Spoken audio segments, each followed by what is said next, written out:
Bonsoir à tous. Bienvenue à la séance du mois de septembre, du Conseil municipal du mois de septembre. Alors, comme à l'habitude, on va procéder à la séance et vous aurez le loisir à la période des questions, donc de poser les questions que vous voulez bien vous adresser.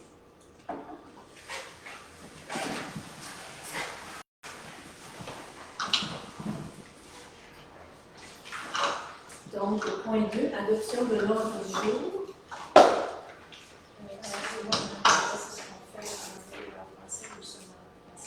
En français.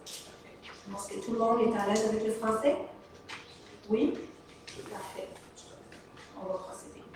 Donc, adoption de l'ordre du jour. Donc, membre du conseil, vous avez regardé l'ordre du jour. Est-ce que vous avez des points à ajouter? Non. Alors, j'aurais besoin d'un proposeur pour le procédure.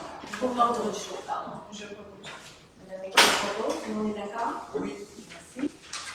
Alors, 3.1, procès verbal de la séance ordinaire du 13 août 2025. Donc, vous avez pris connaissance du procès verbal. Vous avez des choses à ajouter? Non. Alors, j'ai un proposeur pour le procès verbal. M. McLaren propose. Tout le monde est d'accord? Oui. Merci. 3.2, procès verbal de la séance du comité consultatif d'urbanisme du 19 août 2025. Donc, vous en avez pris connaissance?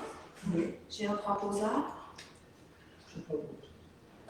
Monsieur Lemire propose. Tout le monde est d'accord? Oui. Merci.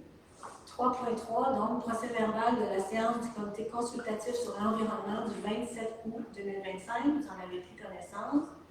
Il y a des commentaires ou des commentaires? Ça va? J'ai un proposeur. Je propose. Monsieur Saunier propose. Oui. Tout le monde est d'accord? Oui. Merci. Alors, point 4, alors les rapports, dépôt des rapports du directeur général. Donc, le directeur général a déposé son rapport mensuel d'activité. Alors, vous en avez pris connaissance?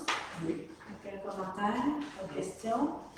4.2, rapport sur l'utilisation des pouvoirs délégués. Vous avez pris connaissance du rapport? Oui. Questions, commentaires? Oui. Merci. Rapport sur le transfert budgétaire. Vous en avez pris connaissance. Donc, des questions, des commentaires? Merci. Donc, point 5.1, le bordereau de dépenses. Donc, c'est le bordereau de dépenses du 1er août au 31 août 2025. Alors, M. Lemire, j'en ai pris connaissance. Est-ce que ça vous convient? Ça va? Je peux en disposer. Donc, c'est un bordereau de dépenses du 1er août au 31 août au montant de 1 564 914 $. Donc, les montants importants, il y a les codes-parts à la MRC pour 279 441 et autres montants importants des assurances diverses pour 135 452. Donc, les autres montants, ce sont des montants usuels qu'on a à tous les mois. Donc, j'aurais besoin d'un proposeur. Monsieur Lemire, vous avez fait la proposition de vos dépenses. Tout le monde, vous proposez, tout le monde est d'accord? Merci. Donc, 5.2, donc état des activités financières. Alors, M. Lépine. Oui, alors on en est donc aux états financiers du 31 août 2025. Donc, on se dirige avec vers le dernier trimestre de l'année financière de la municipalité. Alors, tout va comme prévu, tant au chapitre des revenus que celui des dépenses. Alors, ça suit son cours et puis on arrive évidemment à l'automne, dans une période où on est doublement prudent, puisque la fin de l'exercice financier s'en vient, mais ça va très bien. Donc, rien de particulier à ça. Non, rien à signaler. Parfait, merci. 5.4.1, modification au contrat de service professionnel de vérificateur et auditeur de la municipalité. M. Lépine. Oui, alors il s'agit ici d'autoriser donc une modification au contrat de service professionnel des vérificateurs et auditeurs de la municipalité dans le cadre de la vérification financière pour l'exercice financier 2024. Il s'agit de travaux additionnels qui sont hors contrat. On parle d'un montant de 6 127 $ qui viennent s'ajouter au contrat initial qui avait été octroyé en octobre dernier pour une période de 5 ans à 143 800 $.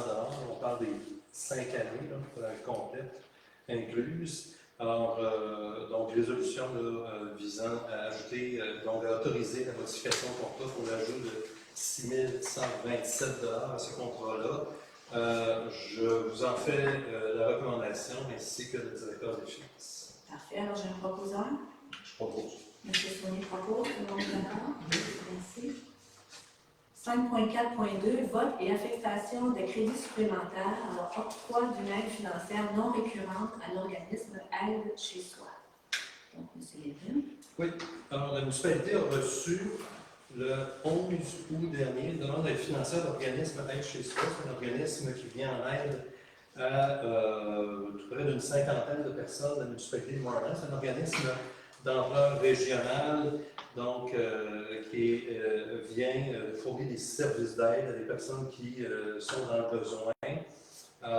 Ils mènent actuellement une campagne de financement. Ils veulent consolider, stabiliser le financement de l'organisme. Ils reçoivent en partie du financement public du gouvernement du Québec pour payer une partie de leurs dépenses d'opération.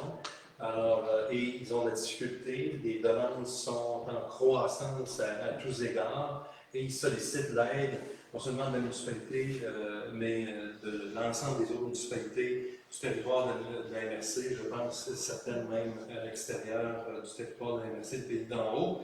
Alors, la demande a été évaluée, le Conseil a eu l'occasion d'en discuter, et la résolution vise, dans un premier temps, à octroyer une subvention non récurrente au montant d'au plus 6 500 $ via le fonds d'aide aux organismes de la municipalité et également, comme ces montants-là n'est pas prévu au budget 2025, mais de voter et d'allouer les crédits supplémentaires du même montant, 6 500 $ aux fins d'octroyer cette aide financière à l'organisme Aide chez soi. OK, je voudrais juste préciser que c'est on a autour de 46 personnes bénéficiaires de cet organisme à Montréal, et ce sont des soins à domicile. Donc, de l'entretien ménager, ils vont à domicile pour entretien ménager et soins. Donc, voilà. Est-ce que j'ai un proposeur pour octroyer un montant de 6 500 $? Madame Leclerc propose. Tout le monde est d'accord? Oui. Parfait, merci. 5.4.3, autorisation de présentation d'un projet de loi d'intérêt privé à l'Assemblée nationale. Oui, alors, je vais faire un bref historique pour la compréhension de l'attention du Conseil et du public. Donc, depuis environ 25 ans, la municipalité autorise évidemment la réalisation du projet de développement résidentiel du Val-Moral dans le domaine du même nom. Donc, ce projet de développement résidentiel est évidemment adjacent au golfe de Val-Moral, est intégrante ou grande partie de l'identité de la municipalité. C'est un projet de développement qui est très convoité dans la MRC. On doit comprendre que la majorité du projet de développement résidentiel du Val-Moral est déjà construit, mais il y a certains lots résiduels qui sont demeurés en partie de l'eau, qui n'ont jamais fait l'objet d'une opération cadastrale. Et les lots résiduels demeurés en partie de l'eau ne peuvent bénéficier des dispositions quant au privilège au lotissement prévu à l'article 256.1 de la loi sur l'aménagement et l'urbanisme. La date de référence pour l'application de cet article d'exception est le 7 décembre 1983, soit avant l'approbation du projet de développement du Val-Moral. Il y a plusieurs lots qui sont décrits dans le Val-Moral uniquement par tenant et aboutissant, où l'ont été pour la première fois à partir des années 90. La plupart de ces lots sont situés en tout ou en partie dans un corridor riverain et sont non admissibles à une dérogation mineure qui aurait pu leur permettre de régulariser leur situation. Alors, ces lots, donc, ne peuvent non plus faire l'objet d'un PPCY qui aurait été une autre solution qui aurait pu être envisagée. Et ça amène une problématique qui est l'hypothèse suivante, c'est que si, par exemple, un de ces lots-là, sur lequel il y a une maison déjà construite, il y avait un incendie, on aurait une difficulté sur le plan légal à autoriser un propriétaire à se reconstruire. Nous n'en sommes pas là, heureusement, et on comprend que la municipalité ferait les choses en conséquence. Et la seule solution juridique qui existe pour régulariser la situation, et on a exploré toutes les avenues possibles, c'est de demander à l'Assemblée nationale de voter un projet de loi d'intérêt privé qui viendrait régulariser la situation. Là, on parle de plus d'une cinquantaine quand même de lots sur le domaine Val-Moral. Alors, jusqu'à présent, la municipalité n'a pas empêché, évidemment, ces propriétaires-là de pouvoir exercer leur droit comme n'importe quel propriétaire. Ils paient leur taxe, ils ont construit donc leur propriété. Mais la résolution qui est présentée devant vous aujourd'hui est donc de permettre la présentation d'un projet de loi privé à l'Assemblée nationale pour régulariser cette situation. Parfait, merci. Est-ce que j'ai un proposeur pour ce projet? M. Nicolas propose, tout le monde est d'accord? Oui. Merci. Alors, 6.1, rapport mensuel du directeur de la sécurité publique et incendie. Donc, vous avez pris connaissance du rapport. Questions, commentaires? C'est beau. C'est beau. J'ai un proposeur. 6.2, on n'a reçu aucun rapport de la Sûreté du Québec, donc depuis là. On arrive à 6.4.1, le contrat agrandissement de la caserne de pompiers. Alors, rejet des soumissions. Monsieur. Oui. Alors, donc, le programme PNM d'immobilisation prévoit, donc, prévu l'agrandissement de la caserne de la municipalité. Nous avons mené ce projet-là avec des études préliminaires et tout. Nous avons procédé à un appel d'offres public pour procéder aux travaux d'agrandissement. Alors, cet appel d'offres-là a été lancé le 8 juillet dernier. La municipalité a reçu en tout 9 soumissions, dont 8 étaient conformes au devis. Le comité de sélection il a procédé à l'analyse d'ensemble des soumissions reçues et dépose la recommandation de les rejeter entièrement, puisque la plupart, en fait, tous les prix excèdent de façon beaucoup trop importante l'estimé que nous avions prévu là, pour ce projet-là. Et en conséquence, donc, rejet des soumissions. On est déjà en révision du devis qui a été soumis pour tenter de trouver des façons de diminuer les coûts du projet et on reviendra à la charge avec un nouvel appel d'offres, avec un devis modifié à une période qui sera plus favorable pour obtenir de meilleurs prix. Donc, j'ai un proposeur, je le rejette. Madame propose, vous êtes d'accord? Merci. Les montants sont assez semblables. Hein? Oui. Oui, on est dans les 2,5, 2,6, alors que le budget voté était de 1,3. On comprend qu'on a un écart assez considérable. De là, le rejet. Alors, 7.1, rapport mensuel du directeur travaux publics et infrastructures. Donc, questions, commentaires, ça va? Merci. 7.2.1, acceptation finale, travaux de réfection des chemins Lakeshore et Tamaracuta. Monsieur Lucas. Oui, alors en juin 2023, la municipalité a octroyé un contrat, en fait, le conseil a octroyé un contrat pour la réfection des chemins Lakeshore et Tamaracuta à David Riddle Excavation Transport. Les travaux prévus ont été réalisés conformément au devis. Les directeurs des travaux publics, des infrastructures, les ingénieurs au projet recommandent l'acceptation finale des dits travaux avec évidemment toutes les pièces justificatives qui étaient requises. Et donc, recommandation d'autoriser, recommandation de permettre l'acceptation finale des travaux et la libération de la retenue au montant de 13 112 $ et 2 taxes incluses. Parfait, j'ai un proposeur. Monsieur Lemire propose, tout le monde est d'accord? Oui. 7.2.2, contrat, travaux de réfection du pavage de la rue Meadowbrook et reconstruction de la rue de Provence. Donc ça, c'est 2025. Oui, alors, travaux de voirie 2025. Alors, il s'agit du contrat là, pour les travaux de réfection du pavage de la rue Meadowbrook et la reconstruction de la rue de Provence, donc dans le domaine des voiries. La municipalité a procédé à un appel d'offres public et a reçu les 3 soumissions conformes suivantes.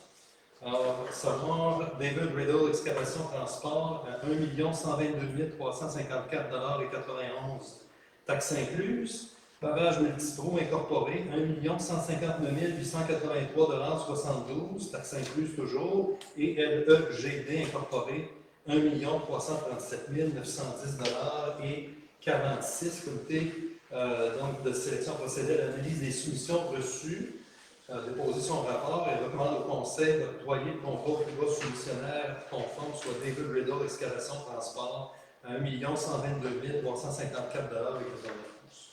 Parfait, j'ai un proposant. Je propose. M. Saunier propose, tout le monde est d'accord? Oui. Merci. 7.2.3, contrat fourniture de sel hiver 2025-2026. Alors, nous avons ici à nouveau procédé à un appel d'offres, cette fois sur invitation. Nous avons invité les entreprises suivantes à présenter leur soumission pour la fourniture de sel comme fondant pour la période hivernale qui s'en vient. Alors, parmi les entreprises qui étaient invitées, il y avait Compass Minerals Canada, Cell Warwick Incorporé, Cargill Cell Sécurité routière, IceCat, Livrac Transport, Mine Selene, une division de Corp plus S Cell Windsor Limité, Celle du Nord et Celto Distribution. La municipalité a reçu les offres des 5 entreprises suivantes pour la livraison de 400 tonnes métriques. Attention. Alors, donc, une était non conforme. En fait, 4 soumissions conformes, soit les suivantes. Compass Minerals Canada à 49 949,73 $, incluant les taxes. Livrac Transport, 50 129,10 $, taxes incluses. Celto Distribution, 51 508,80 $, taxes incluses. Et finalement, Mine Selene, une division de K plus S Cell Windsor Limité à 56 770,03 $. Alors, recommandation vous est faite d'accorder le contrat au plus bas soumissionnaire conforme, soit Compass Minerals Canada, à 49 949,73 $, taxes incluses. Parfait, j'ai un proposant. Madame Éclair propose, tout le monde est d'accord? Oui. Merci. Maintenant, le sable, 7.2.4, contrat fourniture de sable hiver 2025-2026 et année optionnelle 2026-2027 et 2027-2028. Oui, alors, dans le cas du sable, appel d'offres public cette fois-ci, la livraison de sable pour l'hiver 2025-2026 avec des années optionnelles pour 2026-2027 et 2027-2028. Alors, la municipalité a reçu 3 soumissions. Donc, une n'était pas conforme. Alors, une soumission pour de David Riddle Excavation Transport et une de Uniroc Incorporé. Je vous fais grâce, si vous permettez, Madame la RS, de la lecture de l'ensemble du bordereau. C'est un bordereau qui est traditionnellement très détaillé. Simplement pour vous dire que la recommandation est faite au Conseil d'octroyer le contrat au plus bas soumissionnaire conforme, alors soit David Riddle Excavation Transport pour la fourniture de sable pour l'hiver 2025-26 avec les années optionnelles pour 2026-2027 et 2027-2028 pour un montant de 123 655,61 $, taxes incluses. On comprend que c'est les 3 années ensemble. Non, pardon, pour chacune des années du contrat. Excusez-moi, pour chacune des années du contrat. Et donc, recommandation vous est faite. Acceptez ce contrat. J'ai un proposant pour le sable. Oui. Madame Éclair propose, si vous êtes d'accord. Oui. 7.2.5, contrat d'éneigement des chemins exigus et stationnement pour l'année 2025 et 2026. Ou 2025-2026, pour une année. Oui. Alors ici, Madame la mairesse, on parle d'abroger la résolution qui a été adoptée par le Conseil en juillet dernier, qui visait à octroyer ce contrat-là donc à David Riddle Excavation pour 3 ans. Après coup, nous avons réalisé que la formule qui avait été retenue à ce moment-là était la formule d'appel d'offres sur invitation, alors que nous aurions dû comptabiliser le total estimé pour les 3 années qui étaient prévues au contrat, ce qui nous aurait forcément amené à procéder à un appel d'offres public. Il est évident qu'on ne peut pas octroyer un contrat dans ces conditions.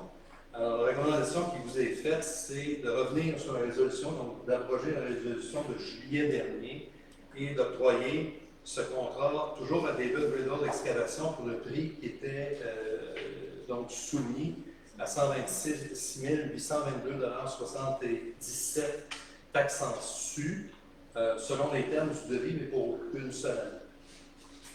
Alors, ce qui nous place en situation de conformité, évidemment, dans ce cas. Donc, nous abrogeons la précédente résolution et nous reprenons une résolution pour une année au Oui. soumissionnaire. J'ai un proposeur. M. McLaren propose. Tout le monde est d'accord? D'accord. Parfait. 7.2.6 contrat travaux de peinture extérieure de la bibliothèque municipale. Alors, dans le titre de cet article de dit, il s'agit d'octroyer un contrat pour pouvoir réaliser des travaux de peinture extérieure de la bibliothèque municipale. C'est prévu au budget de fonctionnement 2025 de la municipalité. Estimer les coûts du projet qui étaient en deçà de 50 001 $. Alors, service des travaux publics et des infrastructures procédé à des demandes de prix pour réaliser ces travaux. Nous avons reçu 3 offres écrites de 3 fournisseurs différents. Je vous les nomme à l'instant. Donc, 93, 92, 82, 65 Québec Inc. à 48 864 $ et 38 taxes incluses. Les entretiens Cyril Inc. à 39 896 $ et 33.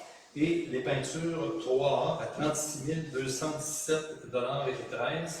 La recommandation vous est faite d'octroyer le contrôle du soumissionnaire conforme sur les peintures 3A à 36 217 $ 13 taxes incluses. M. McLaren, vous proposez pour la bibliothèque? Parfait. Tout le monde est d'accord? Oui. Merci. 7.3.1, le rapport 2024 sur la gestion de l'eau potable. Oui, alors je dépose donc officiellement le rapport 2024 sur la gestion de l'eau potable et conformément à la loi affirmant le caractère collectif de la ressource en eau et visant à assurer sa protection ainsi que la loi sur la qualité de l'environnement, il est requis que le Conseil adopte ce rapport 2024 afin qu'il soit soumis au ministère de l'Environnement conformément à la loi. Donc, j'ai un proposeur pour le rapport. Je propose. M. Soumy propose. Tout le monde est d'accord? Oui. Merci. 7.4, donc le rapport sur le traitement des demandes et requêtes. Questions, commentaires, ça va? Merci.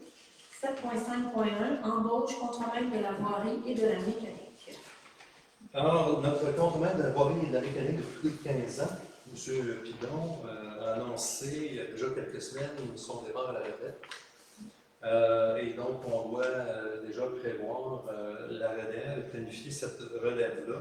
Et en conséquence, nous avons procédé à un appel de candidature pour combler ce poste vacant, qui est un poste de cadre classe 2 au service des travaux publics et des infrastructures. L'appel de candidature s'est évidemment déroulé suivant les dispositions de la politique sur la rémunération du personnel cadre, la politique sur les conditions de travail des cadres.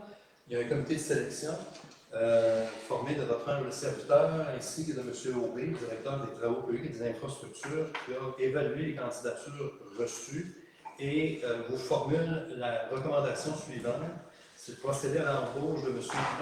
Gros au poste de contremaître de la voirie et de la mécanique au service des travaux publics et des infrastructures.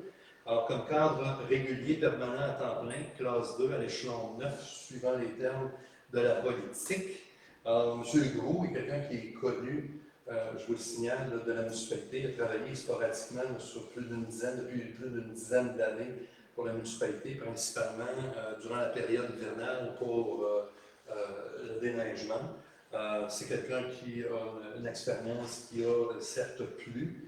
On avait d'intéressantes candidatures, on en a reçu plusieurs par ailleurs, mais la recommandation que vous avez faite, c'est celle qui a été la meilleure parmi celles que vous avez revues.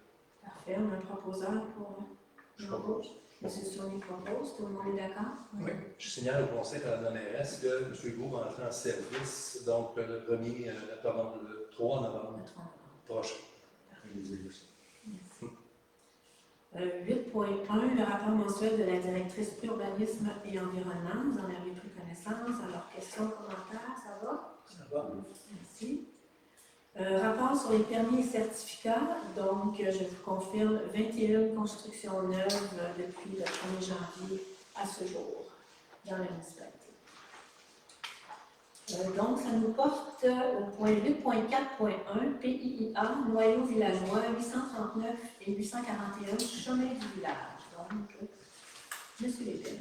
Oui, alors, il y a une demande de PIA du propriétaire du 839-841, c'est le même C'est la même propriété, le même lot, le chemin du village, dans la zone X1, qui est un lot situé dans le noyau villageois. On va voir, vous allez reconnaître par la photo là, de quel immeuble il s'agit. Donc, c'est soumis à l'approbation d'un plan d'implantation et d'intégration architecturale. Alors, la proposition déposée par le propriétaire vise à procéder à la rénovation extérieure du bâtiment principal, le bâtiment du groupe Habitation, dans le cadre du règlement sur les PIIA. Donc, le comité, il y a également une demande de changement d'usage principal au groupe Habitation. Et le comité consultatif a étudié cette proposition-là, recommande au conseil d'en accepter, la teneur. Alors, vous voyez ici le bâtiment existant, donc c'est un bâtiment qui est vraiment dans le centre de Chemin du village, près de la garderie, tout à côté de la garderie. Trinity Hall. Trinity Hall. Alors, on voit ici un aperçu de ce qui est proposé par la personne demanderesse. Donc, j'ai un proposeur pour ce PIIA. Je propose. Avec l'entrepose, tout le monde est d'accord? Oui. Oui, oui. Merci. C'est vrai que les quatre critères prévus au règlement. 4 sur 4 critères sont Qui étaient respectés. rencontrés. Excellent. Merci. 8.4.2, PIA, lot 6 693 942, rue du Plateau. Alors, cette fois-ci, on est en zone RV6, donc c'est un secteur d'élévation de 350 mètres et plus, soumis à l'approbation d'un plan d'implantation et d'intégration architecturale. Ici, la proposition qui est déposée vise à procéder à la construction d'un bâtiment principal dans le groupe Habitation. Cette fois-ci, donc, le comité consultatif d'urbanisme a étudié cette proposition, recommande au conseil de l'accepter et on va donc revoir les différents critères. Alors, un aperçu de la localisation et un aperçu de la construction qui est projetée sur la rue du Plateau. Alors, aperçu de différents angles. Et on va aller directement au sommaire des critères qui ont été évalués, les critères qui sont prévus, je le rappelle, par le règlement. Alors, on avait une note de 6 sur 8, donc 6 critères respectés sur 8. Là. Il y a un critère non respecté, 2 critères partiellement respectés, les autres, ça allait. Donc, partiellement respecté, on parle de la simulation par la végétation et la visibilité de la rue. Et donc, recommandation de l'approbation. Parfait. Un proposeur? Je propose. Monsieur Lemire propose, tout le monde est d'accord? Merci. 8.4.3, PIA, lot 6 395 684, promenade des Cervidés. Donc, ici, on est en zone RV 34. Encore une fois, secteur d'innovation de 350 mètres ou plus, soumis à l'approbation d'un plan d'intégration, d'implantation et d'intégration architecturale. Encore une fois, ici, donc, les critères très majoritairement respectés, là, 7 des 8 critères d'évaluation applicables au secteur de l'évaluation sont respectés et un est partiellement respecté. Alors, on va aller immédiatement voir un aperçu de la construction qui est projetée de ce côté-là, construction d'un bâtiment principal.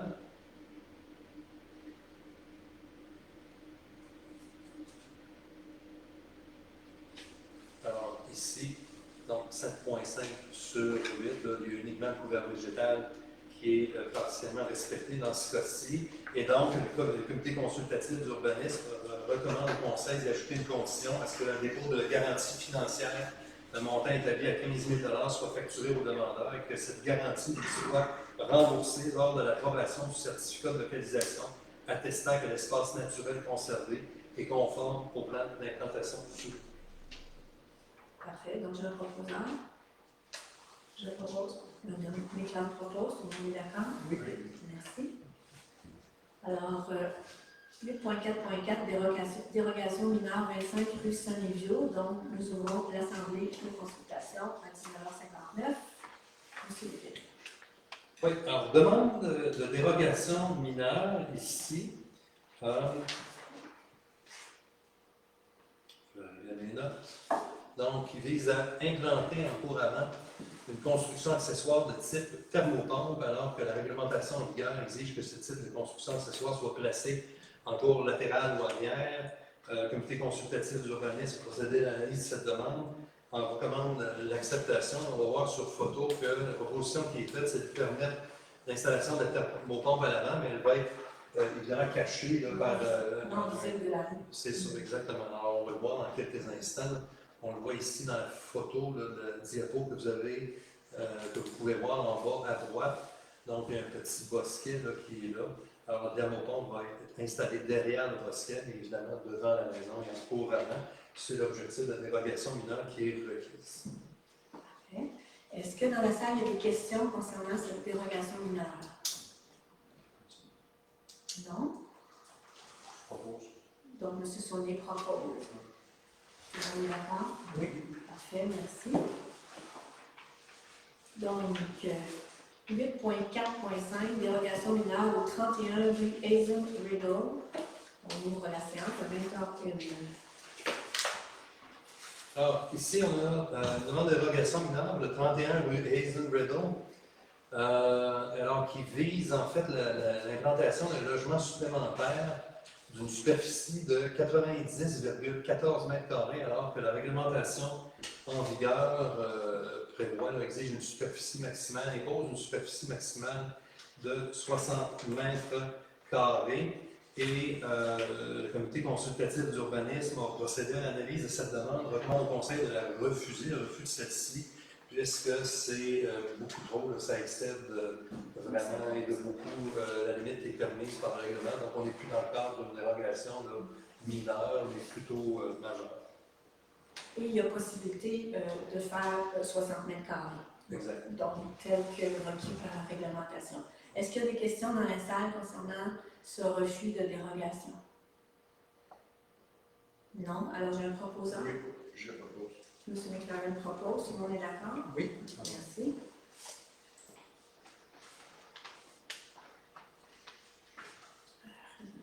Alors, 8.6.1, demande de subvention, programme Agir pour la biodiversité et la faune de la Fondation de la faune du Québec. Madame la mairesse, c'est la municipalité, c'est connu, évidemment, le conseil aussi, là, va voter pour que donc, nous puissions mettre en place et concevoir un plan de conservation sur le territoire. Ça fait suite à une étude de caractérisation qui avait été complétée l'an dernier. Et la Fondation de la faune du Québec offre le programme Agir pour la biodiversité et la faune pour financer des initiatives qui visent à réaliser la planification et la transmission de connaissances pour la conservation et la mise en valeur de la biodiversité de la faune et de ses habitats.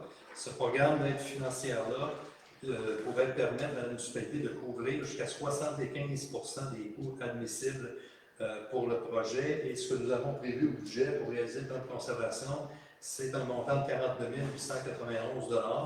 Alors, faites le calcul rapidement. Si par subvention on réussit à couvrir 75% de ces coûts, bien évidemment, ça vient atténuer la dépense réelle de la municipalité. Résolution qui vise à autoriser le dépôt d'une demande de subvention. Parfait. Et puis, ça fait suite à l'étude de caractérisation environnementale qu'on a déjà reçue il y a 1 an ou 2 de l'éco-corridor Laurentien. Donc là, c'est une stratégie de conservation qu'on leur demande, donc la suite de ce document. J'ai un proposeur pour la demande de subvention. M. Létard propose. Tout le monde est d'accord? Oui. Merci. 8.6.2, approbation et financement du projet de création de serre du CPE Val-des-Neiges. C'est le fonds écodynamique. Alors, donc, le fonds écodynamique vient juste d'être officiellement créé via un règlement municipal qui a été adopté par le Conseil, qui est le règlement 776-2025, fonds écodynamique, qui est doté d'un budget de 25 000 $ prévu dans le budget de fonctionnement de la municipalité 2025. Le comité consultatif sur l'environnement et le service de l'urbanisme et de l'environnement donc reçoivent ponctuellement certaines demandes de projets. On a reçu un projet de création de serre au CPE Val-des-Neiges et ils émettent un avis favorable au conseil afin d'octroyer une aide financière de 4 289,60 $ pour permettre la réalisation de ce projet communautaire. Parfait, j'ai un proposant. Je propose. Mme Méclair propose, tout le monde est d'accord? Oui. Merci. 8.6.3, premier projet de résolution pour un projet particulier de construction, de modification et d'occupation d'un immeuble, ce qu'on appelle un PPC-moi, pour le 335 chemin du Lac-Écourt. Monsieur Lé. Oui. Alors, demande de PPC-moi, si ma mémoire est bonne, c'est une première, si c'est pas peut-être une deuxième, là, mais demande traitée en vertu de notre nouveau règlement sur les PPC-moi qui a été adopté en 2022. Cette demande-là, évidemment, a été évaluée par le service de l'urbanisme et de l'environnement. Les objectifs du plan d'urbanisme sont dans l'ensemble respectés, mais on peut voir qu'il y a différentes demandes là, qui sont formulées, qui font en sorte qu'il n'est pas possible, évidemment, d'autoriser le tout via une demande de dérogation mineure. Alors, on parle d'autoriser la reconstruction de constructions accessoires de type mur de soutènement, escalier, galerie et terrasse, alors que la réglementation en vigueur interdit la reconstruction de constructions accessoires protégées par le droits acquis. L'autorisation d'implantation d'une construction accessoire de type véranda dans une zone de forte pente, alors que la réglementation en vigueur exige qu'aucune construction, aménagement ou ouvrage ne puisse être implantée donc, dans cette zone.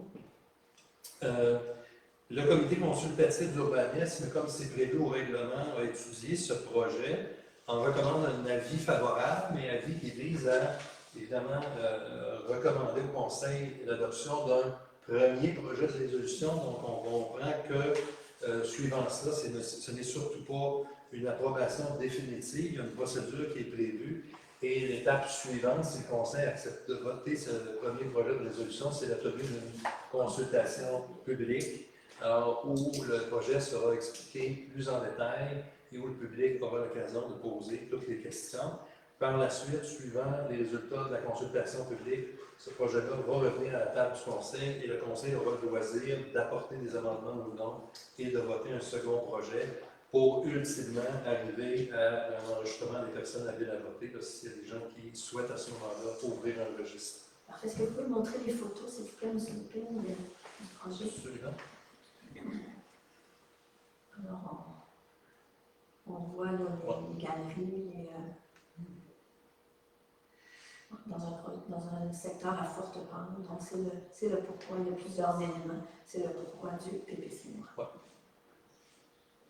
Voilà. Alors, est-ce que j'ai un proposeur pour ce PPC-moi, pour autoriser le PPC-moi? Je propose. Mme Méclair propose. Tout le monde est d'accord? Oui. Merci. 8.6.4, toponymie, attribution d'odonyme, rue du projet Blue Ridge 2. Alors, 2 nouvelles rues. Oui, alors voilà, 2 nouvelles rues, donc résolution qui vise à requérir de votre part votre assentiment pour permettre la création de la rue de la Constellation, en fait, plutôt d'octroyer un odonyme qui sont rue de la Constellation et rue de la Quiétude sur les lots 3 737 241 et 6 647 438, suivant la recommandation qui a été formulée par le promoteur, évaluée évidemment par le service de l'urbanisme et de l'environnement. Donc, recommandation vous est faite d'approuver ces odonymes et de permettre à ce que ce soit soumis à la commission de toponymie du Québec. Parfait, j'ai un proposant. Monsieur le maire propose, tout le monde est d'accord? Merci. 9.1, rapport mensuel de la directrice loisirs, culture et vie communautaire. Donc, questions ou commentaires sur le rapport? Merci. 9.2.1, adoption règlement SQ-2023-2, modifiant le règlement SQ-2023 sur la circulation, le stationnement, la paix et l'ordre concernant l'accès au parc Canin. Monsieur le maire. Alors, je vais le résumer, Mme Ménès, Oui. très rapidement. Modification mineure, mais quand même importante là, sur les heures d'ouverture du parc Canin en période estivale. Donc, au lieu d'être de 10h à 18h, comme c'est le cas actuellement, Alors, la modification vise à faire passer le taux de 9 heures à 21 heures. Parfait, j'ai un proposeur pour ce changement d'horaire, selon le cadre propose. Tout le monde est d'accord? Merci. 9.5.1, fermeture d'une partie du chemin du village le 31 octobre 2025, donc l'Halloween. Oui, alors, résolution donc presque traditionnelle, sur l'article 43 du règlement SQ 2023 sur la circulation, le stationnement, la paix et l'ordre pour permettre la fermeture du chemin du village entre le chemin Watchorn et la route 364 le vendredi 31 octobre 2025 de 14h à 21h. Parfait, un proposant. Je propose. Madame Églante propose, tout le monde est d'accord? Oui. Merci. 9.5.2, tournage, stationnement sur la rue Corbeil. Oui, alors ici, vise à recommandation au conseil d'autoriser l'équipe de tournage et production J à pouvoir stationner ses véhicules sur la rue Corbeil du 19 au 26 septembre 2025 inclusivement. Donc, ça vise simplement à demander à notre service de police de sûreté du Québec d'opérer certaines tolérances pendant cette journée. Voilà. Parfait, merci. Est-ce que c'est un lien avec le tournage à la Castelmarie? Non, c'est sur la rue Jean Corbeil. Parfait. J'ai un proposant. Monsieur Saunier propose. Tout le monde est d'accord? Oui. Merci. 10.1, acquisition d'une servitude d'utilité publique de gré à gré sur le lot 4 040 027, soit 143 rue Balmoral. Alors, Madame la mairesse, ici, je vais vous résumer en fait les deux prochains articles de l'ordre du jour, puisqu'il s'agit en fait de résolutions pratiquement identiques. C'est seulement l'adresse qui change. Dans le premier cas, 143 rue Balmoral. Dans le deuxième, 144 rue Balmoral. Ça vise à faire suite à les ententes de construction d'infrastructures municipales et de droit réel de servitude qui ont été signées avec les propriétaires respectifs de ces deux adresses là, le 9 février 2023. Donc, il y avait une entente préliminaire, comme c'est dans les usages, et qui doit être suivie par une signature formelle de servitude d'utilité publique, l'objet de la résolution qui est demandée.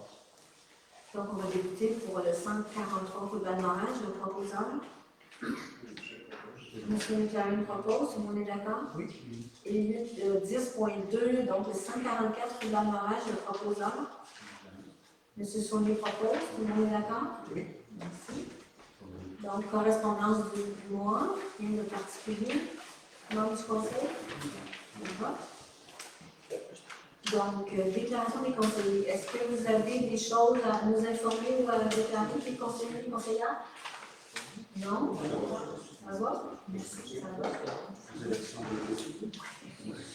Merci. Alors, moi, je voulais vous rappeler certaines choses. Alors, dimanche prochain, on a le concert de Sarah Pagé au Parc Louis à 15h. Donc, dimanche le 14 septembre. Suite à ça, on a l'exposition d'Armory Nights qui débute le 12 septembre. Donc, ici au Chalet Bellevue, du 12 au 14 septembre, Armory Nights qui aura une exposition. C'est d'ailleurs pour ça qu'on est maintenant dans la salle au deuxième niveau, parce qu'ils sont en train de s'installer. Aussi, mardi prochain, le 16 septembre, il y aura une consultation publique au chalet, ici, au chalet Bellevue, concernant des modifications à 4 règlements d'urbanisme. Ça, c'est le 16 septembre à 17h. Et puis maintenant, on a un autre concert, cette fois-ci, samedi le 20 septembre, au Castelmarie, le concert de Mathieu Bourret, c'est gratuit. Et nous avons finalement, au mois de septembre, les Journées de la culture, comme on accueille à chaque année les Journées de la culture au Québec, donc du 26 au 28 septembre, avec une programmation quand même assez étoffée. Donc, je vous invite à aller visiter le site web de la municipalité pour avoir plus d'informations. Sans plus tarder, alors donc, je vous cède la parole. Alors, on est prêt à répondre, je suis prête à répondre à vos questions. Si vous voulez vous nommer, s'il vous plaît, et vous avancez au micro. Je suis Alias.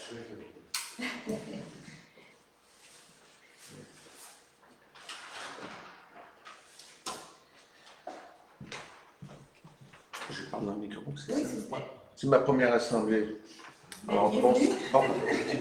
il y a un début à tout, oui. Oui, c'est Bon, ça. bonsoir Madame la mairesse, bonsoir à tous ceux qui sont présents ici ce soir. Voilà, je me présente. Gilbert Smith, j'habite Morin Heights depuis 2008 avec ma famille. J'ai une question que j'ai d'ailleurs déjà posée à M. Lépine, qui a eu la gentillesse de me répondre, mais partiellement à la réponse que je m'attendais, là. Si vous voulez, je peux vous transmettre le... Je l'ai déjà, merci. Ah, vous l'avez déjà? J'en ai pris D'accord, connaissance, super. alors, Voilà, ça concerne le transport en commun pour ceux qui vont au cégep de Saint-Jérôme. Évidemment, pas pour le secondaire, parce que ça, c'est un problème qui a toujours été... mais il y a le transport scolaire. qu'il n'y a pas de problème, je veux dire, mais quelque chose qui a toujours été parfaitement en ordre. Là, il n'y a jamais eu de souci de ce niveau-là. Donc, mes enfants qui ont 16 ans, c'est leur première année au cégep de Saint-Jérôme. Et puis, j'ai posé la question aux employés là, qui étaient à la réception de la mairie, s'il y avait comment je pourrais dire, pas une subvention, mais quelque chose dans un programme, c'est ça, un programme, donc d'organiser pour les enfants qui vont au cégep de Saint-Jérôme. On m'avait indiqué que non, ma femme s'est renseignée après, on lui a dit la même chose. Donc, on s'est rendu au bureau, au guichet de la compagnie d'autobus qui fait le transport de Mont-Tremblant jusqu'à Saint-Jérôme. Et puis là, on m'a indiqué non, renseignez-vous au cégep. Je suis allé au cégep. C'est fou le nombre de places que j'ai fait. Alors, à chaque fois, c'était non, renseignez-vous ailleurs. J'ai dû faire au moins 5-6 places facilement, là. Et j'ai jamais eu de réponse, comment je peux vous dire, qui était dans le sens où les enfants de Morin Heights pouvaient avoir la facilité de prendre l'autobus sans défrayer un montant quand même assez excessif, là. Alors, il existe un service qui s'appelle le taxibus. Oui. Donc, on a déjà payé... moi, j'ai déjà payé pour mes enfants pour le premier mois, puisqu'il n'y avait que ça comme possibilité. Et donc, le service de taxibus coûte en fait 150 $ par personne. J'ai des jumeaux, donc ça me fait 300 $ par personne, pas pour toute la saison. Là, Par mois. Par mois, oui. Donc, si on l'a 10 mois, faites le calcul, ça fait 3 000 $. Ça représente quand même un montant, là, je trouve, qui est astronomique. Il vaut presque mieux de s'acheter une voiture d'occasion à ce prix-là. Mais là, je les trouve un peu jeunes et eux n'ont pas envie d'avoir de voiture. On leur a proposé. Ils préfèrent prendre le bus pour l'instant. La voiture, ça viendra peut-être plus tard. Alors, je me suis renseigné dans les autres municipalités. Saint-Sauveur, pour les enfants, c'est gratuit. C'est gratuit. Pour Sainte-Agathe, c'est gratuit. Pour Sainte-Adèle, c'est gratuit. Val-David, partiellement. Et puis Mont-Tremblant, partiellement. Ça, je parle des enfants qui vont au cégep, bien sûr. Alors, je voulais voir s'il y avait la possibilité de faire quelque chose. M. Lépine, comme je vous disais, m'a répondu un petit peu partiellement là-dessus. Il semblerait qu'il existe quelque chose. Est-ce qu'on peut faire... je ne crois pas qu'il y ait énormément d'enfants par rapport, par exemple, à Saint-Sauveur qui prennent l'autobus pour aller au cégep ou de Sainte-Agathe, là, pour aller au cégep de Saint-Jérôme. Donc, est-ce qu'on peut avoir quelque chose, nous, parce qu'on est quand même, toutes ces municipalités, on est quand même regroupés, on a participé à plusieurs choses. Donc, est-ce que mes... Bon, si je peux parler d'abord, j'aimerais vous dire que Ouais. TACL gère l'interne, le service d'autobus sur la 117 Saint-Jérôme à Mont-Tremblant. Oui. Après, il y a des services d'autobus par taxibus Oui, taxibus, oui, c'est ça. rabattent vers la ligne principale. Bon. Nous, toutes les municipalités de la MRC des Pays d'en Haut, nous octroyons à chaque année un montant d'argent à TACL pour défrayer ce service-là, qui n'est pas un service... c'est un service, un service communautaire, si on peut dire, parce que c'est subventionné par le gouvernement évidemment du Québec. C'est du transport public, comme la STM à Montréal et tout ça. Donc, les gens paient pour embarquer dans l'autobus et les revenus ne sont pas suffisants pour payer l'entièreté des dépenses. Donc, nous, comme municipalité, donc, on donne 26 000 $ par année à TACL pour ce service-là. Maintenant, oui, je sais qu'il y a des municipalités qui subventionnent les étudiants de leur municipalité qui sont situés pour l'inter. Pour l'inter.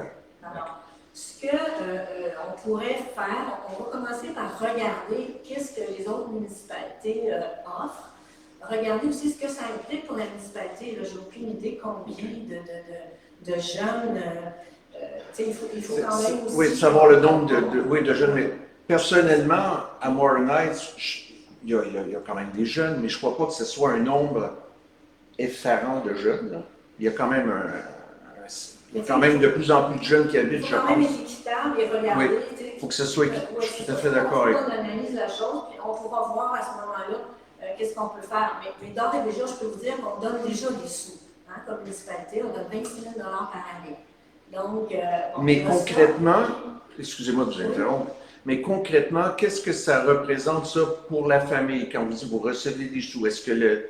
J'ai aucune idée. Nous, on subventionne les 10 municipalités. Le transport intermunicipal, c'est une compétence MRC. Donc, c'est la MRC qui, avec cet organisme-là, gère le transport municipal. Et nous, donc, on donne une cote-part, les 10 municipalités de la MRC, qui est évaluée par le transport. Ça coûte tant par année, puis nous, on paie au prorata de nos populations. Le montant, c'est, bon, nous, on est 5 000 de population, là, presque. Oui. Donc, on paye un montant par chaque par rapport. Oui, c'est ça. Mais c'est comme ça pour toutes les autres municipalités. Parfait. Mais donc, je pense que les jeunes qui sont de Morin Heights, qui ne souhaitent pas s'acheter une voiture parce qu'ils se trouvent trop jeunes, pour peu importe la raison, doivent pouvoir avoir les mêmes avantages que ceux qui sont dans d'autres municipalités. Est-ce que je peux me permettre, je sais que je parle un petit peu vite, mais est-ce que je peux me permettre de vous dire que si, par exemple, c'est une question de budget, parce que je pense que le problème va se situer au fameux taxibus. Oui, puis écoutez, je suis sur le conseil d'administration de TACM. Okay. Les taxibus, c'est particulier, c'est excessivement cher parce qu'on paie au kilométrage. Et donc, même d'ores et déjà, actuellement, la personne qui utilise le taxibus ne paie pas 100% de ce que ça coûte. Il y a déjà beaucoup d'argent mis sur les taxibus, puis on contribue à partir de notre code-part. Okay. Donc, c'est je sais que vous avez beaucoup de choses à regarder, mais là, je préfère vous poser toutes mes questions au lieu de revenir et à chaque... Mais je pourrais peut-être, si vous voulez, pour le bénéfice de tout le monde, si jamais vous voulez qu'on en discute après le conseil, on pourrait s'asseoir et en discuter. Après le conseil, après oui. Le conseil, parce que je parce tout le monde ici... je pense qu'il y en a d'autres qui ont des questions. Oui, peut-être, oui. C'est ça. Ça te convient? Oui, parfaitement. Parfait. Je vous remercie. Merci. Désolé pour cette option. D'autres questions? On aurait pu continuer à discuter. Alors, M. Lemay. Merci. L'Assemblée. Alors, merci. Bonsoir tout le monde. Je suis ici si vous voulez discuter.